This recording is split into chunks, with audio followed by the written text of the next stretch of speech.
What's up mga ka-Vico? Kamakailan nga ay may isang babaeng nag-viral dahil sa interview nito hinggil daw sa mga pagkukulang ng pamahalaan ng Pasig.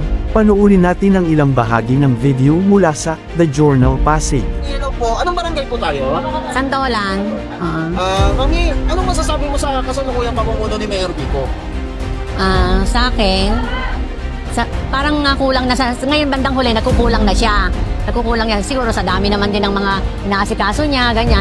Tapos ang masasabi ko, sa center namin sa Santolan, pupunta ka doon, manghingi ka ng gamot, wala ka mahingi, ganyan. Masasabi nating ito'y isang uri ng maruming pamumulitika mga ka-Vico, dahil ang babae sa video ay may mental disorder at ayon nga sa pamilya ay galing sa mental hospital, at pinilit lamang ng mga taong allergic sa Vico, para siya ay ma-interview. Ang sagot ng babae ay idinedekta lamang ng nag-i-interview.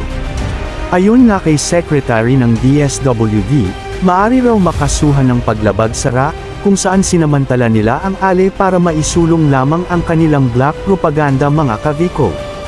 Panoorin naman natin ang opinyon ni Vico hinggil dito. Yung kamakailan lang, yung inimbestigahan ng DSWD, person with disabilities, may kapansanan, mahina yung pag-iisip, sinamantala, nakapila po siya kasi gusto kumuha ng bigas, kumuha po siya, sabi kailangan interviewin ka muna. Sabi niya, wala naman akong alam sa mga ganyan-ganyan. Ano pong ginawa? Hindi, tuturuan ka na lang kung anong sasabihin, sabi sa kanya. Hindi sabihin, puro paninira.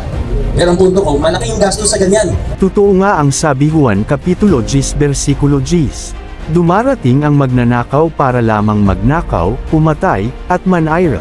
Mga ka-Vico, masasabi ko isa lang ang may gawa nito, mga taong gustong magnakaw sa kaban ng bayan, patayin ang ating pangarap na pagbabago at pag-unlad, gusto kunyar na magandang buhay para sa lahat subalit hindi naman mangyayari dahil sariling interest lamang ang gusto nila, kaya ayaw nila kay Mayor Vico, mga allergic sila sa Vico.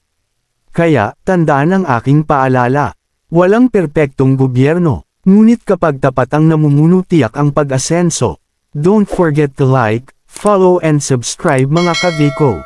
Goodbye, peace out and God bless mga ka-Vico.